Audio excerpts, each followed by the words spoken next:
안녕하세요. 노년정형외과에서 도수치료 파트를 담당하고 있는 윤혜원 물리치료사입니다. 오늘부터 시작해서 앞으로 제가 정형외과에서 흔히 받을 수 있는 물리치료에 대해 최대한 이해하기 쉽게 설명을 해드리려고 합니다. 살면서 누구나 한 번쯤 병원에서 물리치료를 받아보셨을 텐데요. 아마 많은 분들이 물리치료의 정확한 명칭이나 치료기계의 생김새, 그리고 치료의 효능에 대해서 잘 모르실 텐데요. 그리고 목이나 허리처럼 치료 부위 특성상 엎드려서 받아야 하는 경우 치료를 받고 있는 나의 모습이 어떤지, 기계가 어떻게 작동하고 있는지 궁금하신 분들도 계실 거예요. 제가 이런 궁금증들을 오늘 다 풀어드리도록 하겠습니다. 이번 편에서는 다양한 물리치료 중 가장 기본으로 많은 병원에서 받으실 수 있는 흔히 말하는 전기치료에 대해서 설명을 드리겠습니다. 우리가 일반적으로 말하는 전기치료 기기는 두 가지 종류가 있는데요. 저주파를 사용하는 기기와 중주파를 사용하는 기기가 있습니다. 노년정형외과에서 사용하고 있는 기기는 바로 후자인 중주파를 사용하는 기기이며,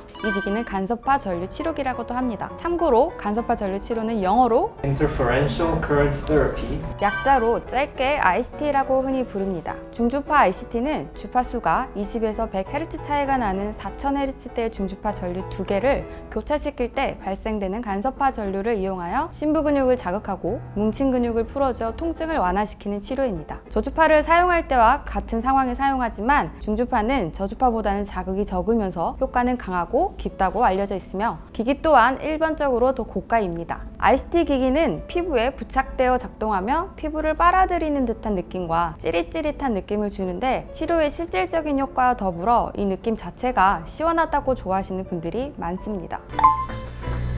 시원하구만. 애고지 천국이야. ICT의 주요 효과는 다음과 같습니다. 근육의 통증 완화 및 강화에 도움이 됩니다. 새로운 근육 기능의 훈련 및 근육 재교육에 효과적입니다. 혈액순환 증진 효과로 부종 및 혈종 흡수에 탁월합니다. 염증을 완화하고 세포 재생을 유도하여 치유 과정을 촉진시킵니다. ICT의 특징은 다음과 같습니다. 크게 5가지로 요약해 볼 수 있는데요. 먼저 첫 번째, 치료 시 피부의 저항과 불쾌감이 적습니다. 두 번째, 등처럼 넓은 부위에도 효과적인 치료가 가능합니다. 세 번째, 감각이 저하된 부위, 즉 감각 저하 부위에도 치료가 가능합니다. 네 번째, 10분에서 15분의 짧은 시간으로 빠른 치료가 가능합니다. 마지막으로 5번째는 마취나 주사가 필요 없으며 치료 후 바로 일상생활이 가능합니다. 이제 ICT의 과정에 대해 설명을 드리겠습니다. ICT는 통증 부위의 맨살에 진행되는데요. 옷을 벗는 게 부담스러우신 분들이 많기 때문에 불편하지 않은 선에서 최대한 옷을 걷어서 통증 부위의 맨살이 보이도록 한 후 치료가 들어갑니다. 하지만 치료 부위가 잘 보이지 않는 경우 치료 전에 탈의를 꼭 안내해드리고 최대한 편하게 치료를 받으실 수 있는 자세로 안내해드립니다. 지금은 쉬운 이해를 위해서 상의 탈의를 안내하고 설명해드리겠습니다. 벗으시죠. 네? 벗으세요. 벗겨드릴까요? 환자분에게 통증 부위에서도 통증이 유독 더 많이 느껴지는 부위를 한 번 더 확인합니다. ICT 기기의 스펀지에 전기가 잘 통할 수 있도록 물을 뿌려 준비하고 치료 시간, 치료 모드, 강도를 설정한 후 통증 부위에 부착합니다. 이때 갑자기 부착을 하면 차가워서 놀라시기 때문에 꼭 부착 전에 환자분에게 차갑습니다 라고 미리 알려드리는 센스가 중요합니다. 또한 부착 시 통증 부위 전류들이 교차해서 지나갈 수 있도록 하는 것이 중요한데요. 간혹 환자분들 중에서 여러 부위가 아프셔서 하나씩 따로따로 붙여주시기를 원하시는 분들이 계시는데, 느낌은 시원하실 수 있겠지만 중주파 치료기의 특성상 간섭파 전류의 효과를 보시려면 통증 범위가 너무 넓지 않게 해서 받으시는 게 효과적입니다. 부착한 후 환자의 상태에 맞추어 천천히 강도를 올립니다. 강도를 강하게 한다고 꼭 치료 효과가 더 좋은 것은 아니며, 불편하지 않고 주무르듯이 시원한 정도가 적당하니 전기 올려볼게요. 천천히 올려보겠습니다. 오 마이 갓. 오 마이 갓. 좀 낮춰드릴까요? 괜찮으세요? 조금 더 올려볼까요, 그러면? 괜찮으세요? 네. 본인에게 맞는 강도로 치료를 진행하는 것이 좋습니다. 적당한 강도로 조절이 되었다면 평균 15분에서 20분간 치료를 지속합니다.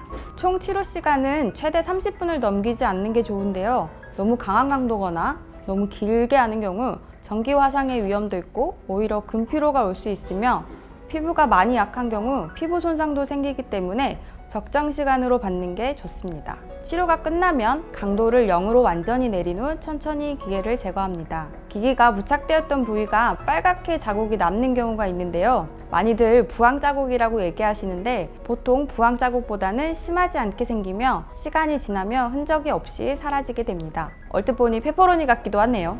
혹시 목 쪽은 옷을 입어도 자국이 보일 수 있기 때문에 환자분에게 미리 괜찮은지 확인해보는 센스도 좋습니다. ICT 치료는 동통점, 발통점, 어깨, 허리, 손목, 발목 등 다양한 부위의 근육 통증, 근골격계 손상 및 질환, 혈종, 부종 등 여러 질환에 적용이 가능합니다. 여기서 동통점이란 통증에 예민한 피부와 점막에 넓게 퍼져 있는 감각점을 의미하며 발통점은 근육통을 유발하는 통증 유발점을 의미합니다.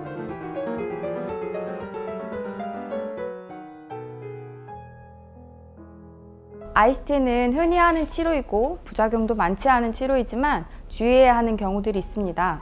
물론 병원에서 환자분들이 문지표에 적어주시는 내용도 저희가 확인하고 치료 전 치료사들이 환자분들께 확인 후 치료를 진행하지만 다음과 같은 경우에는 ICT 치료를 피한다는 점 참고하시기 바랍니다. 심장박동기, 척수각 내 바클로펜 펌프, 척수 자극기와 같은 신체 내 조절기 등이 삽입된 경우, 조절되지 않는 고혈압, 급성기의 염증, 간질의 병력, 미성숙한 소화, 심한 골다공증, 교감신경절 혹은 경록맥동 근처, 개방된 상처나 찰가상 부위, 임산부의 복부나 요첨추 부위, 정맥혈전, 악성종양, 감염성 질환, 피부질환 등이 있습니다. 오늘은 가장 흔하게 볼 수 있는 물리치료인 ICT에 대해 설명드렸습니다. 치료 장비 설명을 하다 보니 약간의 물리학적 내용도 조금 언급이 되어 어려운 내용도 있었던 것 같은데요. 많은 분들께 도움이 되는 내용이 되었기를 바랍니다. 그럼 저는 여기서 인사드리고 다음 물리치료 설명 때 다시 찾아뵙겠습니다. 다음 편도 기대해주세요.